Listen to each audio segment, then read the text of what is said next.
Welcome back. Sumalatha BJP ಸೇರ್ಪಡೆ ಬಹುತೇಕ fix. ಕೆಲವೇ ಕ್ಷಣಗಳಲ್ಲಿ ಸುಮಲತಾ ಅಂಬರೀಶ್ ಅಧಿಕೃತವಾಗಿ ಘೋಷಣೆಯನ್ನ ಮಾಡಲಿದ್ದಾರೆ.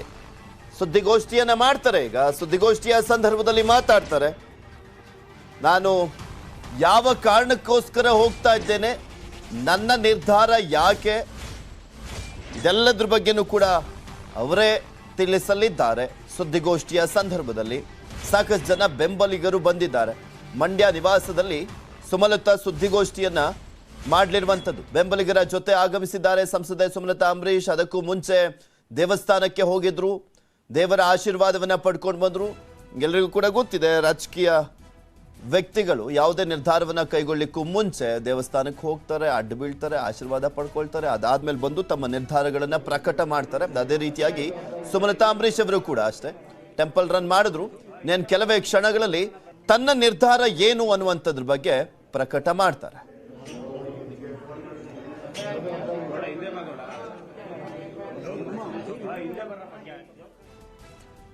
ಸುಮಲತಾ ಅಂಬರೀಶ್ ಅವರು ಮತ್ತೆ ಏನ್ ಡಿಮ್ಯಾಂಡ್ ಇಟ್ಟಿದ್ರು, ನಡ್ಡಾ ಸೂಚನೆ ಏನು ಅಂತ ನೋಡೋಣ. ವಿಧಾನಸಭೆ ಚುನಾವಣೆಗೆ ಟಿಕೆಟ್ ನೀಡಬೇಕು ಅನ್ನುವಂಥದ್ರ ಬಗ್ಗೆ ಡಿಮ್ಯಾಂಡ್ ಇಟ್ಟಿದ್ದಾರೆ. ಒಬ್ಬರಿಗೆ ಟಿಕೆಟ್ ಕೊಡುವಂತ ಬಗ್ಗೆ ಸಮ್ಮತಿಯನ್ನ ಸೂಚಿಸಿದ್ದಾರಂತೆ ನಡ್ಡಾ ಅವರು. ಅಂದ್ರೆ ಅವ್ರ ಮಗಂಗೂ ಕೂಡ ಕೇಳಿದ್ರು ಅಂತ, ತಮ್ಮ ಜೊತೆ ಪುತ್ರನಿಗೂ ಟಿಕೆಟ್ ನೀಡಬೇಕು ಅಂತ. ಆದ್ರೆ ಇಬ್ಬರಿಗೆಲ್ಲ ಟಿಕೆಟ್ ನೀಡೋದು ತುಂಬಾ ಕಷ್ಟ, ಅದೆಲ್ಲ ಆಗ ಬರಲ್ಲ, ಒಬ್ಬರಿಗೆ ಕೊಡ್ತೀವಿ ಅಂತ ಹೇಳಿದ್ರು ಅಂತ ಮಾಹಿತಿ ಇದೆ. ಅನುದಾನದ ಬಗ್ಗೆಯೂ ಕೂಡ ಬೇಡಿಕೆ ಇಟ್ಟಿದ್ದಾರಂತೆ ಸುಮಲತಾ ಅಂಬರೀಶ್ ಅವರು. ಅನುದಾನದ ಬಗ್ಗೆ ಮತ್ತೆ ಮಾತನಾಡೋಣ ಆಮೇಲೆ. ಈಗ ಮೊದಲು ನೀವು ಪಕ್ಷವನ್ನ ಸೇರ್ಪಡೆ ಆಗಿ ಅನ್ನುವಂಥ ಸೂಚನೆ ಹೋಗಿದೆ. ಅನುದಾನ ಜಾಸ್ತಿ ಕೊಟ್ರೆ ಆ ಮೂಲಕ ಪಕ್ಷ ಸೇರ್ತಾನೆ ಅಂತ ಹೇಳಿದ್ದಾರೆ. ಮೊದಲು ನೀವು ಸೇರ್ಪಡೆ ಆಗಿ ಆಮೇಲೆ ನೋಡೋಣ ಅಂತ ಹೇಳಿದ್ದಾರೆ ಜೆ.ಪಿ. ನಡ್ಡಾ. ಸುಮಲತಾ ಲೆಕ್ಕಾಚಾರ ಏನು ಅಂತ ನೋಡೋದಾದ್ರೆ, ವಿಧಾನಸಭೆ ಚುನಾವಣೆಗೆ ಸ್ಪರ್ಧಿಸಲಿಕ್ಕೆ ಸುಮಲತಾ ಅಂಬರೀಶ್ ಅವರು ಸಿದ್ಧತೆಯನ್ನ ಮಾಡ್ಕೊಳ್ತಾ ಇದ್ದಾರೆ. ಇಲ್ಲ ಅಂದಿದ್ರೆ ಇಷ್ಟು ಬೇಗ ಅವ್ರೇನು ಪ್ರಕಟಣೆ ಮಾಡ್ತಾ ಇರಲಿಲ್ಲ ನಾನು ಯಾವ ಪಕ್ಷಕ್ಕೆ ಹೋಗ್ತೀನಿ ಅಂತ. ಮಂಡ್ಯದಿಂದಲೇ ವಿಧಾನಸಭೆಗೆ ಎಂಟ್ರಿಗೆ ತಯಾರಿ ಅಂತೆ. ಮಂಡ್ಯದಿಂದ ಅಂಬರೀಶ್ ಅವರು ಕೂಡ ಒಮ್ಮೆ ಶಾಸಕರಾಗಿದ್ರು. ಸೊ ಹೀಗಾಗಿ ಮಂಡ್ಯ ಕ್ಷೇತ್ರನೇ ಸರಿ ನಾವು ಗೆಲ್ಲಿಕ್ಕೆ ಅನ್ನುವಂಥದ್ರ ಬಗ್ಗೆ ಸುಮಲತಾ ಅಂಬರೀಶ್ ಅವರ ಲೆಕ್ಕಾಚಾರ ಅಂತೆ. ತಮ್ಮ ಪುತ್ರನಿಗೆ ಮದ್ದೂರಿನಿಂದ ಕಣಕ್ಕಿಳಿಸುವಂತ ಪ್ಲಾನ್ ಅನ್ನುವಂಥದ್ರ ಬಗ್ಗೆನೂ ಮಾಹಿತಿ ಕೂಡ ಇರುವಂಥದ್ದು.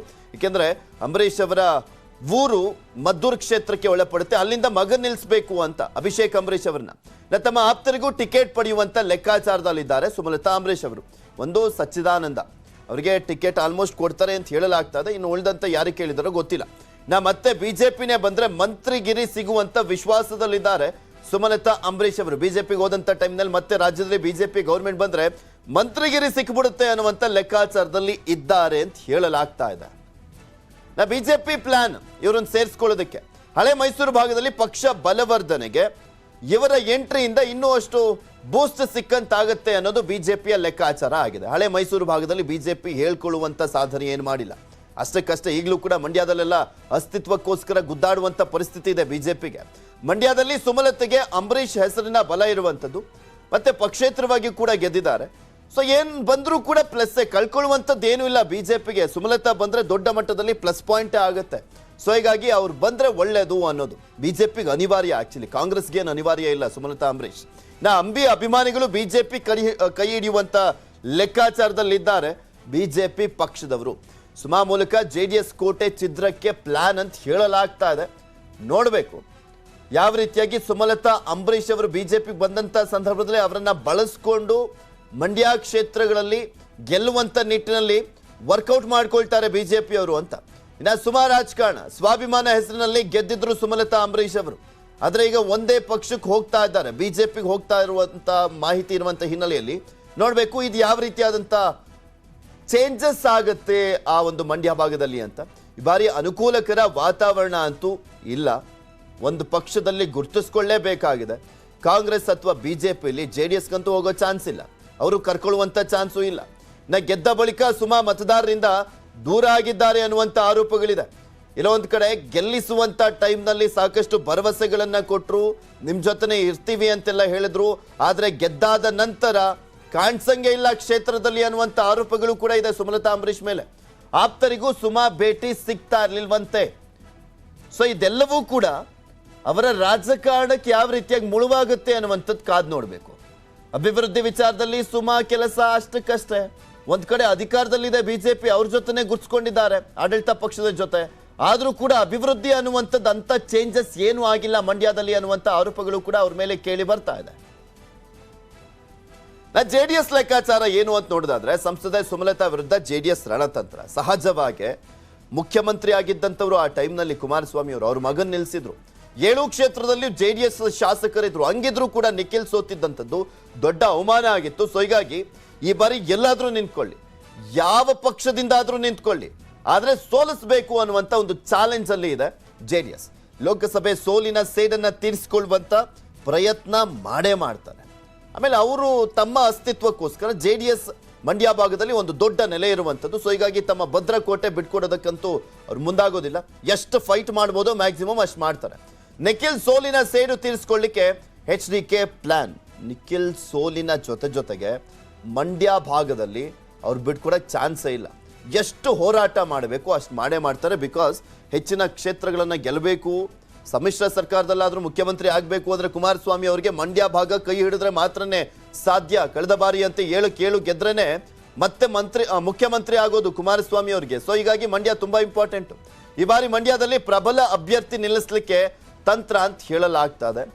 ತಂತ್ರ ಏನು? ಮಂಡ್ಯದಲ್ಲಿ ಈಗ ಆಲ್ರೆಡಿ 7 ಕ್ಷೇತ್ರದಲ್ಲೂ ಕೂಡ ಅಭ್ಯರ್ಥಿಗಳನ್ನ ಘೋಷಣೆ ಮಾಡಿದ್ದಾರೆ. ಸುಮಲತಾ ಮಂಡ್ಯದಲ್ಲಿ ನಿಲ್ಲೋದಾದ್ರೆ ಅಲ್ಲಿ ಕ್ಯಾಂಡಿಡೇಟ್ ಏನಾದ್ರೂ ಚೇಂಜ್ ಆಗ್ತಾರೋ ಗೊತ್ತಿಲ್ಲ. ಆ ರೀತಿಯಾಗಿ ಇನ್ನೂ ಪ್ರಬಲ ಅಭ್ಯರ್ಥಿಗಳನ್ನ ಹಾಕಬೇಕು ಅನ್ಕೊಂತಾರ ಅಥವಾ ಈಗಿರುವಂತ ಮಂಡ್ಯದ ಅಭ್ಯರ್ಥಿ ಶಾಸಕರಾಗಿರುವಂತ ಶ್ರೀನಿವಾಸ್ ಅವರೇ ಸಾಕು ಅಂತ ನಿರ್ಧಾರವನ್ನು ಮಾಡ್ತಾರ ಕುಮಾರಸ್ವಾಮಿ, ನೋಡ್ಬೇಕು.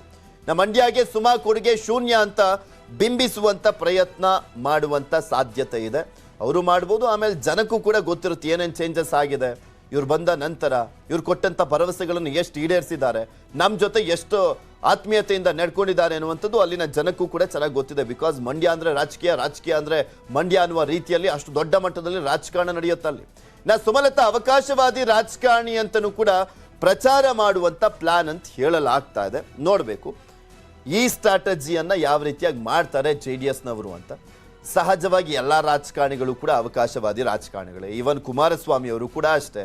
ಮುಖ್ಯಮಂತ್ರಿ ಸ್ಥಾನ ಎಲ್ಲಿ ಸಿಗುತ್ತೆ ಅಲ್ಲಿ ಹೋಗ್ತಾರೆ ಅನ್ನುವಂಥ ಆರೋಪಗಳನ್ನೇ ಕಾಂಗ್ರೆಸ್ ಬಿಜೆಪಿಯವರು ಮಾಡುವಂಥದ್ದು. ಅವ್ರ ಮೇಲೆ ಅವಕಾಶವಾದಿ ರಾಜಕಾರಣಿ ಅಂತಾನೆ ಅವರು ದೂರ್ತಾರೆ. ಈಗ ಸುಮಲತಾ ಅವರಿಗೆ ಆ ಒಂದು ಬಾಣವನ್ನು ತಿರುಗಿಸುವಂತ ಸಾಧ್ಯತೆ ಇದೆ ಅಂತ ಹೇಳಲಾಗ್ತದೆ. ಗೌಡ್ತಿ ವಿರುದ್ಧ ಒಕ್ಕಲಿಗರು ತಿರುಗಿ ಬೀಳುವಂತೆ ಪ್ಲಾನ್ ಅನ್ನ ಮಾಡುವಂತ ಚಾನ್ಸಸ್ ಇದೆ ಅಂತ ಹೇಳಲಾಗ್ತದೆ. ಗೌಡ್ತಿ ವಿರುದ್ಧ ಅಂದ್ರೆ ಒಕ್ಕಲಿಗರು ಯಾಕೆ ಗೌಡ್ತಿ ವಿರುದ್ಧ ಅಂದ್ರೆ ಅವರು ಒಕ್ಕಲಿಗ ಸಮುದಾಯ ಅಂಬರೀಷ್ ಅವರು, ಆದ್ರೆ ಸುಮಲತಾ ಅವರಲ್ಲ ಅನ್ನುವಂಥದ್ದನ್ನ ಬಿಂಬಿಸಿ ತಮ್ಮ ಓಟನ್ನ ಭದ್ರ ಮಾಡ್ಕೊಳ್ಳುವಂತ ಪ್ಲಾನ್ ಅಂತ ಅದು. ನೋಡೋಣ ಏನಾಗುತ್ತೆ ಆ ವಿಚಾರಕ್ಕೆ ಸಂಬಂಧಪಟ್ಟಂತೆ ನೋಡೋದಾದ್ರೆ. ಈಗಷ್ಟೇ ಪತ್ರಿಕಾಗೋಷ್ಠಿಗೆ ಆಗಮಿಸಿರ್ತಕ್ಕಂಥ ಸಂಸದ ಶ್ರೀಮತಿ ಸುಮಲತಾ ಅಂಬರೀಷ್ ಅವರನ್ನ ಮತ್ತು ತಮ್ಮೆಲ್ಲರನ್ನ ಹಾಗೂ ಹೆಚ್ಚಿನ ಸಂಖ್ಯೆಯಲ್ಲಿ ಅಂಬರೀಷ್ ಅವರ ಫೋಟೋ ಇದೆ ಹಿಂದೆ, ಅದರ ಮುಂದೆ ಕೂತ್ಕೊಂಡು ಸುಮಲತಾ ಅಂಬರೀಷ್ ಅವರು ಸುದ್ದಿಗೋಷ್ಠಿಯಲ್ಲಿ ಮಾತಾಡಲಿದ್ದಾರೆ. ಅವ್ರ ನಿರ್ಧಾರ ಏನು ಅನ್ನುವಂಥದ್ದನ್ನ ನೋಡ್ತಾ ಹೋಗೋಣ. ಅವರೇ ಪ್ರಕಟ ಮಾಡ್ತಾರೆ ಯಾವ ಪಕ್ಷಕ್ಕೆ ಹೋಗ್ಬೇಕು, ಯಾಕೆ ಹೋಗ್ಬೇಕು, ಯಾವ ಕಾರಣಕ್ಕೋಸ್ಕರ ಈ ನಿರ್ಧಾರವನ್ನ ಮಾಡಿದ್ದೇನೆ, ನೋಡೋಣ ಏನ್ ಹೇಳ್ತಾರೆ ಅಂತ. ದಯಮಾಡಿ ಮಾಧ್ಯಮ ಗೋಷ್ಠಿಯನ್ನ ಇನ್ನೇನು ಕೆಲವೇ ಸೆಕೆಂಡ್ಗಳಲ್ಲಿ ನಮ್ಮ ಸಂಸದರು ಪ್ರಾರಂಭ ಮಾಡ್ತಾರೆ. ಅದಕ್ಕೆ ಮತ್ತೆ ಹೆಚ್ಚಿನ ಸಂಖ್ಯೆಯಲ್ಲಿ ಬಂದಿರ್ತಕ್ಕಂಥ ದೃಶ್ಯ ಮಾಧ್ಯಮ, ಪತ್ರಿಕಾ ಮಾಧ್ಯಮ, ಎಲ್ಲ ಮಾಧ್ಯಮ ಮಿತ್ರರಿಗೂ ನಾನು ಪ್ರೀತಿಪೂರ್ವಕ ಸ್ವಾಗತವನ್ನ ಕೊಡ್ತೇನೆ. ಹಾಗೆ ನಮ್ಮ ಹೆಚ್ಚಿನ ಸಂಖ್ಯೆಯಲ್ಲಿ ಬಂದಿರತಕ್ಕಂಥ ಕಾರ್ಯಕರ್ತರಿಗೆ ಮತ್ತು ಅಭಿಮಾನಿಗಳಿಗೆ, ಮುಖಂಡರುಗಳಿಗೆ ಮತ್ತೊಮ್ಮೆ ನಾನು ಸ್ವಾಗತವನ್ನು ಕೊಡ್ತಾ ನಮ್ಮ ಮಂಡ್ಯ ಸಂಸದಂತ ಶ್ರೀಮತಿ ಸುಮಲತಾ ಅಂಬರೀಷ್ ಅವರು ಈಗಷ್ಟೇ ಪತ್ರಿಕಾಗೋಷ್ಠಿಯನ್ನು ನಡೆಸಿಕೊಡ್ತಾರೆ. ದಯವಿಟ್ಟು ಎಲ್ಲರೂ ಕೂಡ ಸಾವಧಾನದಿಂದ ಪತ್ರಿಕಾಗೋಷ್ಠಿಗೆ ಅನುವು ಮಾಡಿಕೊಡ್ಬೇಕಂತ ತಮ್ಮಲ್ಲಿ ಮನವಿ ಮಾಡ್ತಾ ಇದ್ದೇನೆ. 12 ಗಂಟೆಗೆ ಅಂತ ಪತ್ರಿಕಾಗೋಷ್ಠಿ ಆಗ್ತಾರೆ ನಿಮ್ಮ ಕಡೆ. ಕನಿಷ್ಠ ಒಬ್ಬರನ್ನ ಯಾರನ್ನಾರು ಕೇಳಬೇಕು, ಹಾಕ್ಬೇಕು. ನಿಮ್ಮ ಟೈಮ್ ಇದ್ರೆ 1 ಗಂಟೆಗೆ ಹಾಕ್ಬೇಕು. ಬೇರೆ ಕಾರ್ಯಕ್ರಮಗಳೆಲ್ಲ ಇರ್ತವೆ. ನಾವು ಮುಗಿಸ್ಕೊ ಬಂದು 1 ಅವರ್ ಕಾಯ್ಬೇಕಿಲ್ಲ. ಸೊ ಇಲ್ಲಿ ಬಂದಾಗ ಜೈಕಾರ ಹಾಕೊಂಡು ಇಲ್ಲಿ ಚೇರ್ ಇಲ್ಲ, ಎಷ್ಟು ಸಮಸ್ಯೆ ಗೊತ್ತಾ ಮೇಡಮ್? 12 ಗಂಟೆಗೆ ಅಂತ ಪತ್ರಿಕಾಗೋಷ್ಠಿ 10 ನಿಮಿಷ ಲೇಟ್ ಆಗಿ 1 ಗಂಟೆ ಕಾಯ್ತಾರೆ ಮೇಡಮ್. ಇದು ಎಷ್ಟು ದಿವಸ ಆಗತ್ತೆ ಹೇಳಿ ಮೇಡಮ್?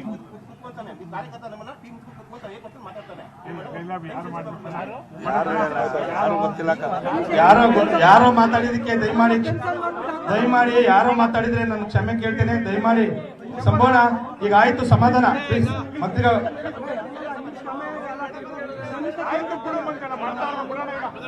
ದಯಮಾಡಿ ಈಗ ಬರ್ತೀವಿ ಒಂದ್ ನಿಮಿಷ ಸಂಬಳ